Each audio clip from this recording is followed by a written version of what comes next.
Today we're going to be talking about how to host a wine tasting in your store.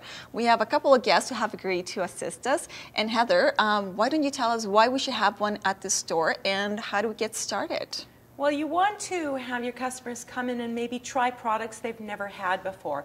What better way than to open up a few bottles and have a nice tasting? So let's get started. Absolutely. Okay, Yvonne, I'm going to pretend that you're the store owner, so I'm just going to go through the different steps necessary to get going. First of all, pick a theme. Well, our theme today looks like wines from around the world. You could do all white wines, all red wines. You could do wines that go with turkey dinner or whatever you like, really, whatever you like. So just pick a topic and build around that. Right. Now, if you can get help from your wine representative, please try. If you're going to be bringing in a case of their wine, ask for a complimentary bottle and use that for your pouring. So that way you've got the agent help. I know a lot of our store members are all over Alberta, and unfortunately our wine representatives cannot get everywhere. But you can always email, call them, and try and get their assistance in this manner. And I think most of them would be agreeable. That sounds like a good idea. They might ask you to pour a certain wine, but if you can fit it into your theme, then more the better. Great. So we have here a selection from around the world. Yes, we do. So we've asked our agent for some wine, and they've given us 6 bottles of wine because we're going to sell all of it, no problem. Now, it is important to charge for a tasting. You want to cover your cost. And when you charge something, it does make people understand that there is some value to it. You don't have to charge a lot. At $20, you didn't mind spending $20 each for a tasting. So it's important to do that. Okay. Now, you've got your invitations out, and you've got your people. No, don't have any more than 20 people per bottle of wine. You want to keep your pours down to approximately 1 ounce. So 26 ounces in a bottle, that's 20 pours plus a little bit for you. You should have your staff to try it as well so that they understand what they're going to be selling after the fact. So basically you involve the entire store when you have a tasting. It's a really good idea. It's education for your customers, and it should be education for your staff as well. Okay. Okay, so we've invited our guests, and they're all going to come. Now you have to set up this kind of idea in your store. Where are you going to do it? I have seen all manner of tastings in stores, so I want to emphasize you do not have to have a designated tasting room in your store. The coziest one that I've seen are high shelving units, and people sat on bar stools around, and they cleared the top of the shelving off and put all the mats and the tasting glasses there. So you don't need a separate tasting room. You can just have this in your own store. Just bring some chairs in, and you can have. Yeah, you can have and if you do have the room, get a couple of folding tables. Just go to the dollar store and get a vinyl place, a mat. A tablecloth. Don't have to spend a lot of money as long as it looks fresh and clean. That's what we're looking for. So the emphasis is on the evening of fun and a little bit of education. Okay. Right. So we're now here. Can you maybe walk us through what you've prepared for our guests? What we need to do is make sure that we have the right things in place so that people can drink responsibly. Right. It's very good to remind our customers, our store members, that Bill 26, which is the new laws around drinking and driving, they've come into effect. And so we ask that you plan ahead. So if your customers are coming, they either come with a designated driver, they call for a taxi. Just make sure that you have a safe event. Right. So what we need to do is we keep our pours to approximately 1 ounce. So we're having just over a glass of wine, really. That should not be an issue.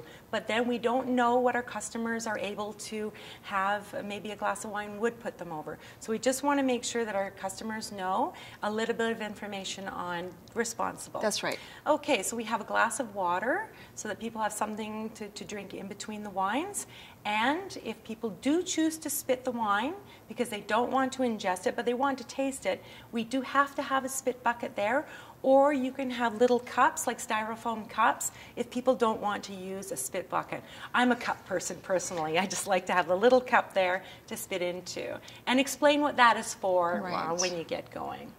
Okay, we have a little bit of food. We've got some fruit, a bit of cheese, and some crackers, or a cut-up baguette, whatever you want. Does not have to be fancy. Any specific kind of cheese that you would prefer for wine tastings? I'd keep it fairly light so it's not interfering in between the wines, because sometimes you can have a cheese that's overbearing and then you go to the next wine and you still have all this cheese flavor in your mouth. So keep it light. A Jack or a mozzarella would be just fine. Okay. So we have a little bit of food. We've got a napkin for the person to use for their food. We've got a mat. Now I've got all the wine on a mat. The reason why I'm doing that is because I have what the wine is, because people are like, they're trying to listen and they're trying to taste and maybe they want to make some notes, so they can do that right on the mat.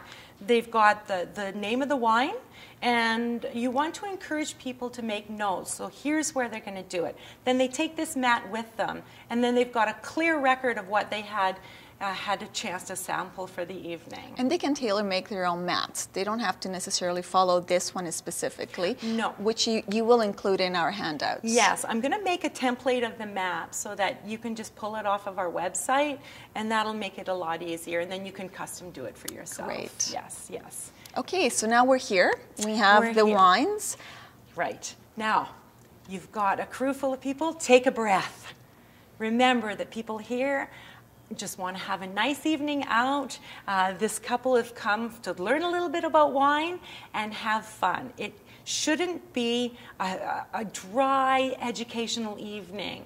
And I have sat in on a few of those. People don't really need to know the pH level of the wine or the tart traits or whatever. So we just want to know where the wine came from, a little bit about the wine, what do you think of the wine, what kind of food goes with it. So keep it simple. You can find this kind of information either from your wine representative. That's right. Or off of the internet. You can usually get what you need. So what I want you to do is either create a handout that you can give everybody, or just ask them to make notes on a piece of paper if they want to make notes. Got it. Well, that sounds very simple. It doesn't need to be complicated. It does not need to be complicated. So we're just trying to show people what we have in the store. And if you want to do a little change up here, if I may, what people might do in the store, if you don't want 6 glasses per person times 20 people, which could actually add up. And if you'll excuse me, one thing you can do is have 3 glasses poured, and then we go through the 3 first wines, this row here, and then we ask everybody to take a stretch. This gives people an opportunity to wander around the store, check it out, go find the wines that they just had and decide if they want to purchase them. And while they're doing that for 10 minutes, you ask them to dump these wines out, or you dump them out, and it's fine. You can pour the other wines into it. Then you move these glasses to the second row and then pour your next 3 wines. This saves you a lot of glasses and a lot of cleanup after. Yeah. People don't mind at all. They want to get up and they want to talk to each other. So if you feel like you would like to do it this way, then please go ahead. But what we really want is just to show off the wines that you have in the store. And what you might want to do is offer 10% off for the wines for that evening. And that's a great idea. Oh, it encourages sales. People will purchase wine after. So as you can see, hosting a wine tasting in your store does not need to be difficult. You can have a few bottles of wine from your rep, have a couple of mats set up, which you can find in the handouts in our website, and invite some guests to come in and enjoy the wine. So I'm going to ask you to please go ahead and do that, and just remind everyone to plan ahead and ask your customers to do so as well. Have a safe event.